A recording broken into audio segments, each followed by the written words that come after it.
Welcome to Clever Money Hacks, the channel where money moves and life improves.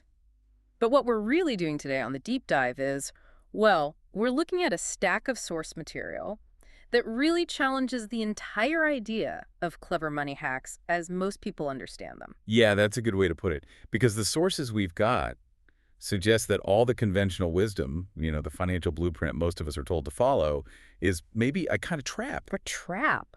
They argue that the standard advice, things like saving hard, avoiding debt at all costs, playing it safe, Right. it's all designed to keep you on what they call a pre-programmed track. And that track prevents you from doing what the truly wealthy do. Exactly. It prevents that exponential wealth multiplication. Okay, let's just dive right in then. Our mission today is to dissect this other blueprint. We're looking at claims that the wealthy are playing a completely different game, one that focuses on leveraging their assets and maximizing something called the velocity of money. Right, to basically multiply their capital way faster than they could ever earn it through a salary. So we need to look at this contrast head on. We'll start by defining this pre-programmed track and why it creates so much frustration, even for high earners. Then we can get into the three key levers of wealth leverage, arbitrage, and cash flow. And then we have to get to that case study, the one with the $50,000 car purchase that somehow resulted in a $500,000 gain. Yeah, that one's a bit of a mind bender, but it perfectly illustrates the whole concept just by changing the payment strategy. All right, so let's set the stage. What is this pre-programmed track that, most of us are on? Well, it's the story we're all told from a young age, right? Go to school, get good grades, Get a good job, climb the ladder. save for retirement, and then, 40 or 50 years later, you can finally relax. It's the default economic operating system for almost everyone. And the financial advice that goes with it is always so simple and direct. Our sources pointed a lot at gurus like Dave Ramsey. They did. And his advice is a perfect example. The mantra is, pay off all your debt, build an emergency fund, max out your Roth IRA, your 401k. Just keep funneling money into the stock market. Right. And the source material is actually very clear on this point. It's not bad advice. It's certainly safer than doing nothing at all. But it's advice that's perfectly tailored for the pre-programmed game, the one where you just trade your time for these slow, incremental savings. So if the advice is good, why does it feel like a trap? And why? I mean, the sources point to this major frustration. Families making over $150,000 a year. A fantastic A income. great income. And they're still living paycheck to paycheck. They're following the rules, but they aren't actually building any real wealth. They're just surviving in a higher income bracket. And it suggests that the game itself is sort of rigged against you winning if you only stick to those basic rules. Which brings us to the wealthy. They're in the same economy, but they're using the rules differently. They exploit the rules. And this is where that analogy about Tim Ferriss and the judo championship is so perfect. Oh, I love this story. So he wants to win a judo competition, and they have weight classes, for fairness. But instead of just being the best fighter, he looked at the rules of the weigh-in. He, ruthlessly dehydrated himself to qualify for a much lower weight class. And then what did he do? Right after the weigh-in, he rapidly rehydrated and gained all the weight back, so he showed up to the match way heavier and stronger than his opponents. An easy win. He didn't just play the games, he played the rules. And that's the whole mindset shift we're talking about. Are you playing just to participate, or are you playing to actually win? And if you want to win, you have to understand this idea of the velocity of wealth. Let's start with the textbook definition first. VOM, velocity of money. Right. So VOM in economics just measures how fast a single dollar changes hands. If you spend $1 and that transaction leads to $5 of economic activity, you have high velocity. And when the economy slows down, like in a recession, velocity just stalls. It grinds to a halt, which is why governments do things like stimulus checks. They're trying to inject cash to get that flow started again and boost the GDP. Okay, so now we take that big macro idea and apply it to our own personal balance sheets. Velocity of wealth. Exactly. The goal isn't just to add more money to your pile. It's to increase the speed and the efficiency with which your money moves through your own assets. So the traditional advice says your dollar does one job. You put it in a mutual fund and you don't touch it. Don't touch it for decades, right? The velocity of wealth principle says, how do I get that same dollar to do 3 jobs, or 5, or 10, all at the same time?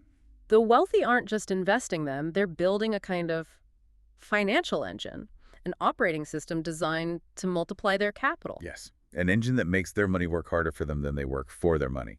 And that engine, it needs three primary levers to run. Okay, what are they? The first one is leverage. It's basically using debt to control a big asset for just a fraction of its cost.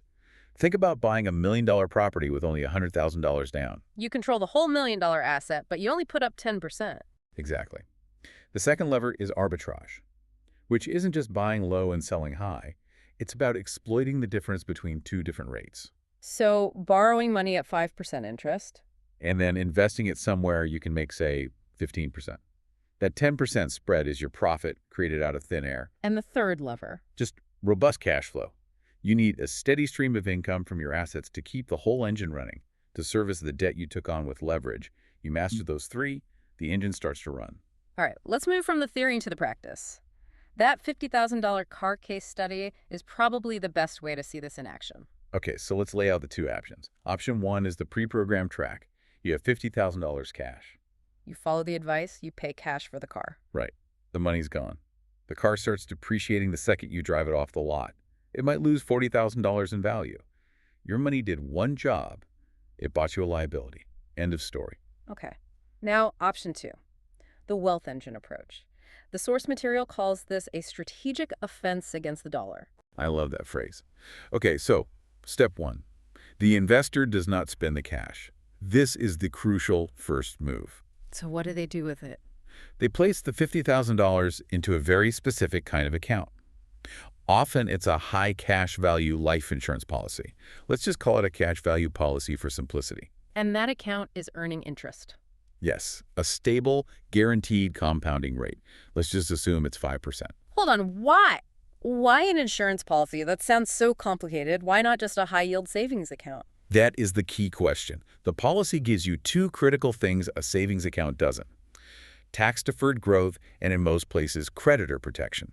It becomes a protected foundational asset. Okay, so the cash is safe and growing, but you still need the car. Right. So step two, you go to the dealership and you take out a cheap auto loan for the $50,000. We'll just assume a 5% interest rate to make the math easy. So you have the car, but your cash is still safe and compounding. So that's two jobs for the money. The original $50K is earning 5%, and you used a loan to get the car. Where's the third job? Step three. This is the leverage part. The investor then takes out a new $50,000 loan, but they borrow it against the cash value in their insurance policy. Ah, so they're using their own compounding money as collateral. Precisely. And they take that borrowed $50,000 and they invest it into a high-growth asset. The source material used Bitcoin, assuming a very high 50% annual growth rate over the 6-year term of the car loan. And I really have to jump in here and stress this for everyone listening. That 50% number it's extreme. It's for demonstration purposes. This is a thought experiment about the mechanism, not a realistic market forecast. Absolutely. The specific asset doesn't matter as much as the structure. The point is that the mechanism allowed the money to keep moving. So let's fast forward 6 years and look at the outcome. So 3 jobs happening at once. Job 1. The original $50,000 in the policy has compounded safely up to $67,000. Job 2. This car was purchased and used via that cheap dealer loan. And job 3. The money borrowed against the policy was, in this example, growing like crazy in that asset. So after 6 years, you do the final accounting.